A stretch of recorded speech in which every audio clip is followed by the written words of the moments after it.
How's it going out there?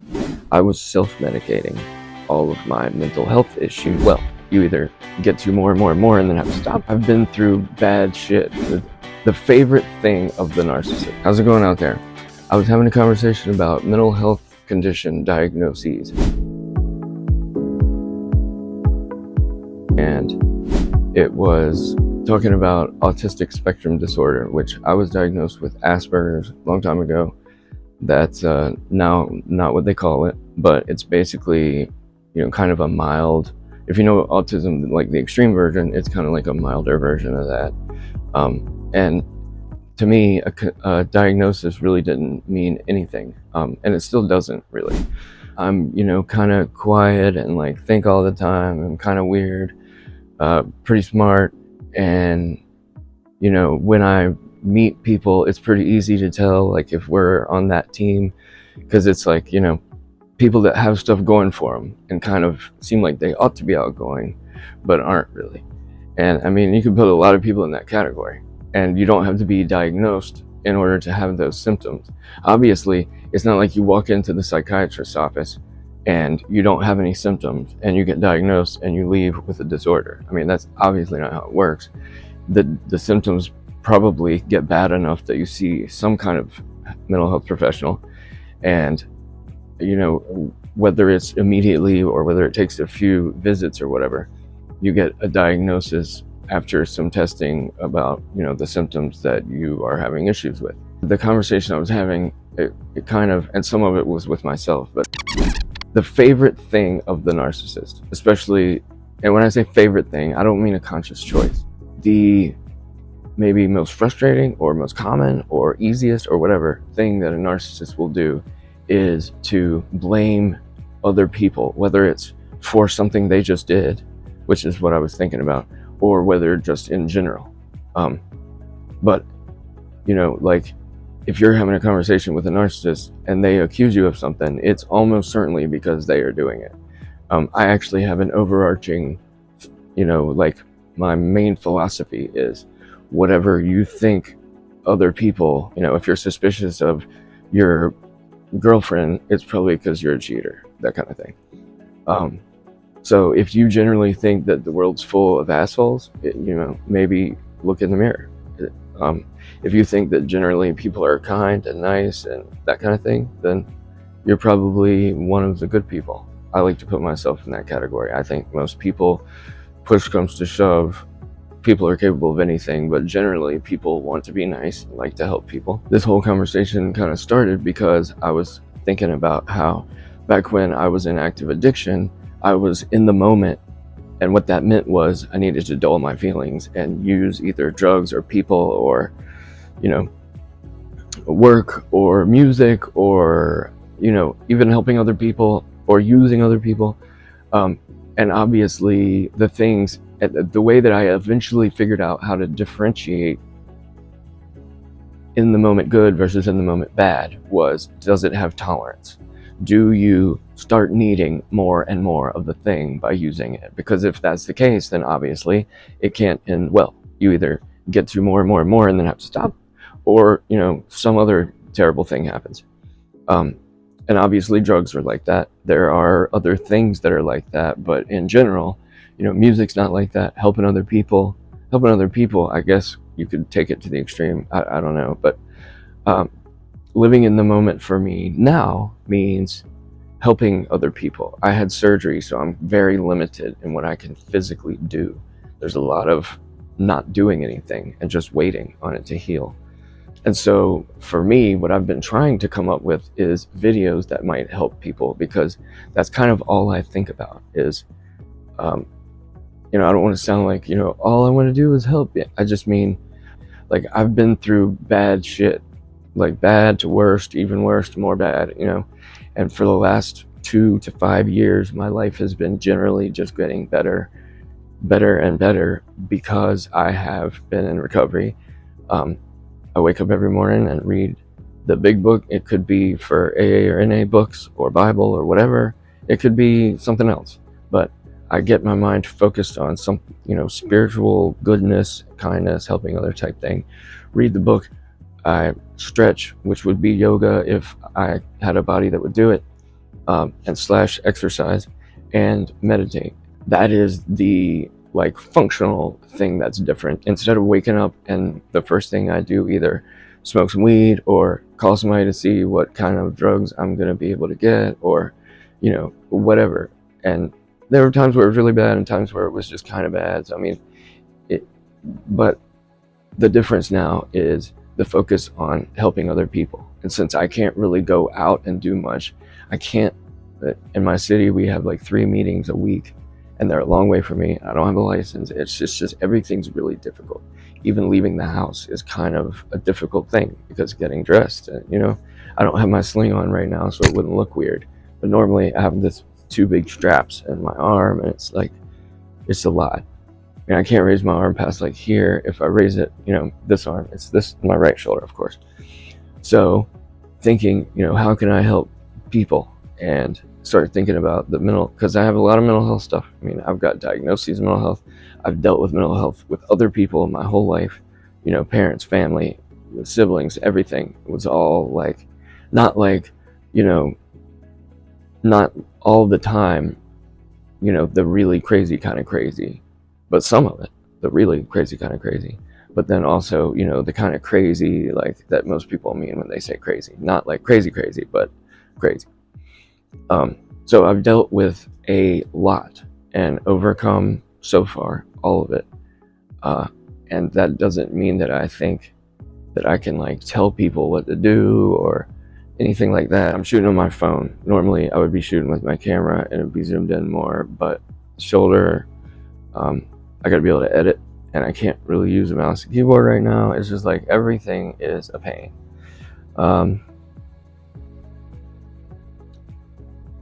I'm trying to, it started off thinking about, like what in the moment used to mean and what it means now, and then into narcissism, into autistic spectrum disorder. And I'm not even sure how to pronounce it, but,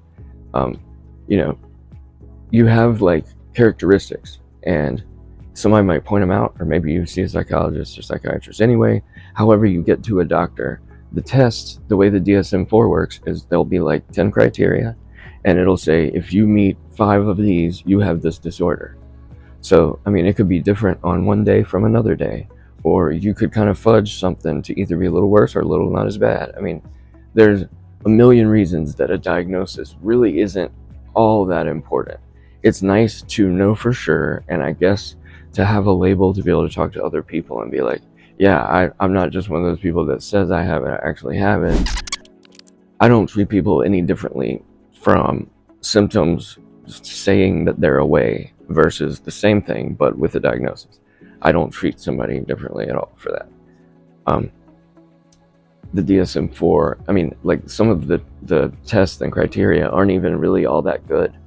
And like I said, it could be different from one day to the next, or there's so many reasons why it could be a little different than what's real. And that's what this kind of the middle step to all this was. And I just wanted to mention also, there's ADD with anxiety disorder, which it used to be called. Now it's ADHD, and I also have an anxiety disorder. But it's that, as well as depression, and the PTSD has been like, it's been lightly diagnosed, but I wouldn't say diagnosed, but there is some. And addiction is kind of the main one. But really what I realized was that I was, and a lot of people realize this, I was self-medicating all of my mental health issues, because most people don't wake up with crippling anxiety and, the things that was happening that caused me to use drugs, the pain of the things that had happened, the anxiety, the inability to focus on things.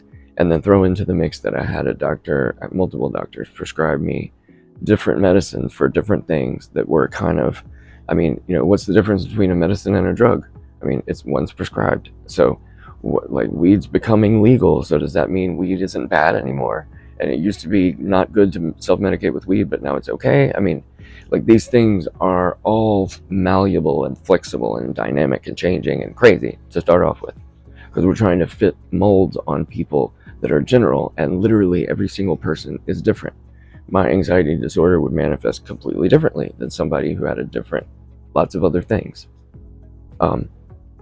And it's I don't know, I don't want to say it's a sad day when like diagnoses don't mean anything anymore, and there's so many kind of conditions and qualifiers and stuff. I mean, the only reason that the diagnoses matter is because it gives you some clarity on how to cope with it.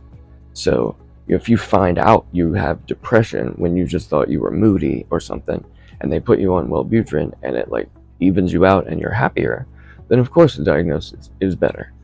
But if it's like, you already pretty much know and you're already pretty much doing everything that can be done or whatever, and you go in and get diagnosed under those conditions, then it's really not any different. I mean, anybody can look up the DSM-4, which is now the DSM-5. Anybody can look it up, and you can find out. You can diagnose yourself literally, except you're not a doctor. And why is that? I mean, medical school, but there are a lot of doctors who actually don't know a lot about certain things. So it's all gray. There's very little black and white when it comes to anything, but when it comes to this stuff, so part of why I'm making this is like, well, I'm trying to reach people that are like me, that might get somewhat entertained, or I'm hoping if I was in a different mood, this probably would have been a little funnier. I'm usually pretty funny. Right now, it's a weird timing, but basically, I'm kind of using this as therapy. I start being troubled by feelings, and I think, okay, what can I do to make a video that will help somebody else and also help me deal with this? So if it helps somebody else, that is like the main goal. It's the usefulness to me as a therapy tool is great. It's kind of limited because it's literally just talking out loud about things that I was thinking not out loud. And I would be more than happy to make a video on a lot of different things if somebody were to ask, for example, like, any of those mental health things I talked about. I plan to be making more things about mental health in one way or another. And this is kind of a, to see how it does, see if anybody actually sees it. And I really am, like, I'm not ever going to stop doing YouTube until I'm successful. That could take 10 years.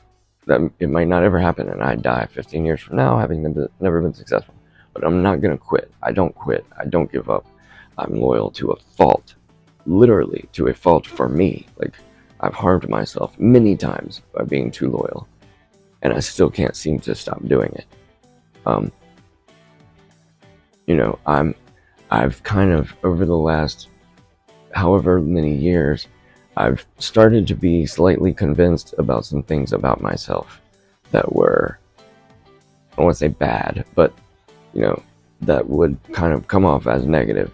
And I'm starting to realize that I'm not really those things. It was, even if they were things I was doing, and I don't even think that they were, but even if they were, they weren't the way, and they weren't, the way they were done, and the method and all of that was not from a place of weakness or pathology or anything. They're more like to cope with things, and that's for the thing. It's hard. I will go into it sometime, but I was about to make a video about narcissism because it's really, it's everywhere now, and there are some good things about it, but I see so many videos and think, have you ever actually like lived with a narcissist? Because that is how you really know. And if you haven't ever lived with one, you can know as much as you want, but it'll never be the way that somebody who has lived and tried to continue, not currently, but who has over time tried to maintain a relationship with somebody that they lived with who was a narcissist, or really bad narcissistic tendencies, or call it whatever you want. So I will plan to be making at least some content around that, because I have dealt with so many and intimately, and the loyalty thing I mentioned is part of the reason that I know so much about it, because I didn't, pay attention to the red flags and things like that. But I think I'm going to cut it here. I've said most of the stuff that I was trying to think about saying. I've mentioned it before, but the way I make videos is I hit record, start talking. And it's not because it's the easiest, it's because I don't seem to do it any other way. When I try to do it the other way, I will start writing a script, and like it'll be 2-3 weeks and it'll just kind of disappear. And then I'll see it on a piece of paper and be like, oh my God, that was going to be a really cool video that I never made, because I was trying to make it perfect. I was trying to not forget anything, to write it all down. And for me, once I start doing that, the ADD becomes the issue. And I start lots of those. But usually there'll be another one that's more important, or something that will happen in life that will kind of push it to the back burner, or whatever happens. And I am not good at remembering things, focusing on things for a long time. So these things are, doing it this way is probably the only way that it will get done, until I have like people that can help me, and I can say, look, I just had this idea, and like somebody else will get the project started, type of thing. And I'm talking to a couple of people about that kind of thing right now. But I do have a lot of experience with not only mental health stuff, but like almost everything. I mean, I could go through this litany of stuff that qualifies me for all these different things. And by that, I mean like, things I've done that would make somebody think, oh, that's like a smart, successful person.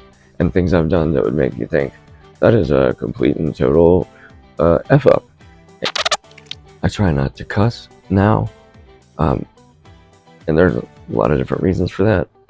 But I think I've probably actually said more than I was intending to say. I just realized I kind of look a little bit high. And I took some Delta for pain. And Delta, if you don't know, is a thing that comes from the marijuana plant, but it's not THC. And it does feel a little bit like being high, but you can only eat it. It's like a little gummy thing. And it takes an hour to start doing anything, kind of like pot brownie, like eating weed. And it feels a little bit like weed, in the sense that it kind of elevates you, so that some of the problems at the bottom you can like kind of ignore, and your pain isn't quite as, it helps you to not focus on bad stuff, and also to think kind of bigger. But it does apparently make my eyes look a little stoned. And that's unfortunate, because I don't want people to think that, I'm talking about recovery and stuff and being high. And I guess some people would say you're not clean or sober or whatever if you're taking Delta 8, because it's not THC. It's not the tetrahydrocannabinol thing, but it's related to it. And I know people that have taken this same thing and said that it didn't feel good and stuff. So I don't think it's just universal that it feels better and that it's like being high, but I don't really know. So anyway, just wanted to clarify that if somebody thinks that I just like hit the ball and they got it. But I mean, shit, weed's pretty much legal now anyway. So for my reasoning, you can't say you're clean in recovery smoking weed. I mean, but see, that's the thing. I would never say that for someone else. I would say that I could be in recovery using Suboxone and taking Delta. I would say that somebody could do that. I personally want to get off both of them, but they have both allowed me to both harm reduce so that I could rebuild my life, and also, as a medicine. My doctor knows I'm on it and said it was okay to take. So by my mind, it's kind of diagnosed, prescribed. It's like when they say take Tylenol, you know what I mean? It's an over-the-counter thing that my doctor said I could take for pain. So that's what I'm doing. It's better than Oxy, which I have a video on my phone right now that I'm trying to edit, that I shot while walking around at a Walmart parking lot about the painkillers that they gave me after surgery and how that went. So I hope that there's at least some people out there that are going through this, have been through this, think it's interesting, whatever, that it helps in some way. The more it helps, the better, obviously. And in a way, I'm here. Like, I'm a very sympathetic, I sit and listen to the universe, and I feel lots of suffering from a lot of people. And I am here hearing your suffering. You know what I mean? It's like, I don't want to be like cheesy or cringe, as the kids now call it, but I kind of am. Like, I kind of am here, and I kind of do see you. You know what I mean? And I hope if anybody has anything to communicate about, they'll put it in the comments. If this did anything for you, I would hope that you would subscribe, so that it'd be more likely that you would see a video that I would make later. And a like, obviously, would be helpful. Comments, helpful. Any of that stuff. Share, all the things. Click the things. That's what I used to say. But I was told I should actually say, like and subscribe. So I'm doing it. It's not really to conform. I don't know. I'll probably stop doing it. But, I don't want people to forget. I don't want the video to just end and you would have hit like or subscribe, but you didn't, you forgot. Because I've done that many times. Just forgot. Be like, oh, this is a really good video. And then forget. Be like, that was stupid of me. So, with all of that having been said, and I would like to point out that maybe a year or two ago, does everybody remember when everybody started every video somewhere in the beginning with, well, having said that, or that said, or, it was like, it was, I almost made a video about how everybody was doing that, and I kind of wish I had. It would have been funny. So I'm going to try to be making some funnier things coming up. I'm going to drop it here. I really appreciate you watching. Really hope it helped. And until next time, the start of the other.